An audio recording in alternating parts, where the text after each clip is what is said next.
लेते हैं। Question number हमारा 111 तीन भिन्न अभाज्य संख्याओं का योग 40 है। इन अभाज्य संख्याओं का गुणनफल ज्ञात कीजिए। सबसे पहला बात, तीन गो अभाज्य संख्या है तो अभाज्य संख्या p, q और r हो सकता है, तीनों अभाज्य संख्या। ठीक है, इसका योगफल हमें 40 दिया हुआ है। ठीक है, योगफल दिया हुआ है 40, तो plus p plus q plus r, इसका जो योगफल है 40 है। और ये तीनों क्या है, ये तीनों का तीनों अभाज्य संख्या है। ठीक है, अगर दूसरा चीज़ बोलता कि लगातार संख्या तो भाग करके निकाल लेते, लेकिन ये तो अभाज्य संख्या बोला है। और हमें तीनों का गुणनफल क्या हो सकता है ये पूछा है। अच्छा, कोई भी अगर दो अभाज्य संख्या होगा तो इसमें क्या क्या हो सकता है हम वो देख लेते हैं। इसका कैसे निकलेगा, किस तरीक़ा से हम लोग तीन भिन्न अभाज्य संख्या, मतलब तीनों अलग अलग अभाज्य संख्या हैं, तीनों सेम नहीं है। ठीक है, तो हम सबसे पहले इसका टुकड़ा निकालेंगे, सभी का किसका टुकड़ा निकालेंगे, इससे पता चलेगा कि अभाज्य संख्या है या नहीं है। जैसे 682 आ गया, तो देखियो 4 मेरा क्या अभाज्य संख्या है क्या, तो आप लोग बोलिएगा नहीं, 4 अभाज्य संख्या नहीं है। जब 4 अभाज्य संख्या नहीं है तो किसी में 4 से भाग भी नहीं लगना चाहिए। अगर 4 से भाग लग रहा है इसका मतलब क्या होगा कि उस संख्या में 4 है। हाँ, 4 भी शामिल है, मतलब 4 तो अभाज्य संख्या नहीं है, तो गलत हो जाएगा हमारा। तो 4 से भाग इसमें भी नहीं लग रहा है, इसमें भी नहीं लग रहा है, इसमें भी नहीं, इसमें भी नहीं लग रहा है। हाँ, अब देखिए 3 मेरा अभाज्य संख्या है, बिल्कुल है, 3 है। लेकिन क्या 9 मेरा अभाज्य संख्या नहीं है, तो किसी में 9 से भी भाग नहीं लगना चाहिए। 9 से लग रहा है मतलब इसमें 9 भी आ गया है, तभी तो शामिल है 9। आपका विद्यार्थी बोलेगा नहीं इसमें भी 3 आ जाएगा, इसमें भी 3 आ जाएगा, तब तो हो जाएगा, गुना करेंगे तो हमको गुणनफल निकालना है, तो गुना करेंगे तो 9 हो सकता है। नहीं मेरे भाई, 3 आ ही नहीं सकता है।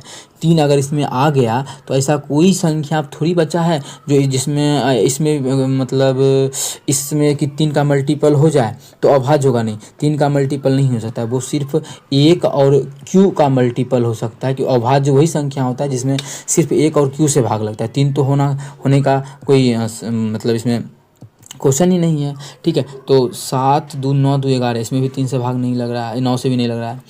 3 1 4, 7 4 11, यहाँ 4 4 8 3 11, 8 6 14 2 16, इस सभी में से किसी में भाग नहीं लग रहा है।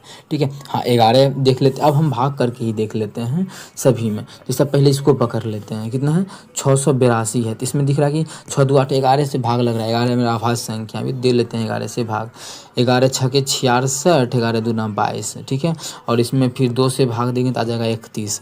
देखो तो आ गया क्या, बिल्कुल ये अभाज्य संख्या है ये सभी। लेकिन सबको जोड़ेंगे तो क्या 40 पूरेगा, तो 31 में 9 जोड़ेंगे तब ना 40 पूरेगा। यहाँ तो 11 जो ज़्यादा ही पूर जाएगा, मतलब ये ऑप्शन नहीं हो सकता है। कुछ होता है जो टाइम टेकिंग थोड़ा सा लगता है, लेकिन आप लोगों को बस समझना पड़ेगा कि कैसे वहाँ पे कैसे शांति से क्वेश्चन को सॉल्व करना है, घबराना नहीं है। तो ये गुणनफल तो पूर रहा है लेकिन योगफल नहीं पूर रहा है।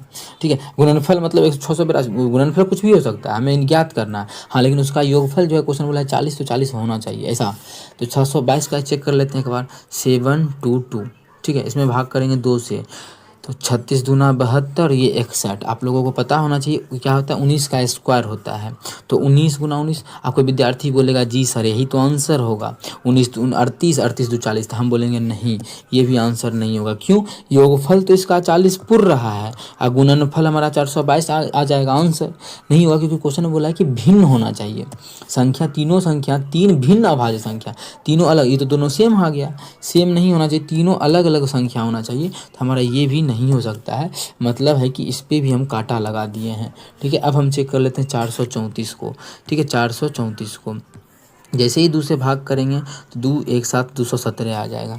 217 में किससे भाग लगेगा उसको हम देख लेते हैं, कितना 19 से लगेगा क्या, नहीं लगेगा, 19 का 19 नहीं लगेगा। अब किससे भाग लगे, 5 से नहीं, 3 से लगेगा, नहीं 4 5 9 11 से 11 के 11 इधर हो जाएगा, नहीं 11 से भी नहीं लगेगा, 12 13 से 13 के 13 नहीं लगेगा, 14 15 अभाज्य संख्या नहीं, 16 से अभाज्य संख्या ही सही चेक करना है क्योंकि तीनों अभाज्य संख्या हैं।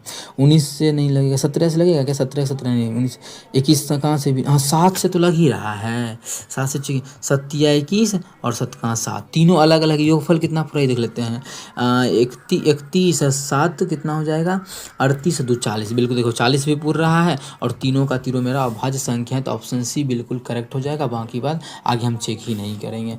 ठीक है, तो ऑप्शन सी इस क्वेश्चन का बिल्कुल करेक्ट हो जाएगा, ऑप्शन नंबर सी। उम्मीद करते हैं समझ में आ गया होगा। कहीं भी किसी प्रकार का कोई भी दिक्कत हो कमेंट करके पूछ सकते हैं, ये आपका अपना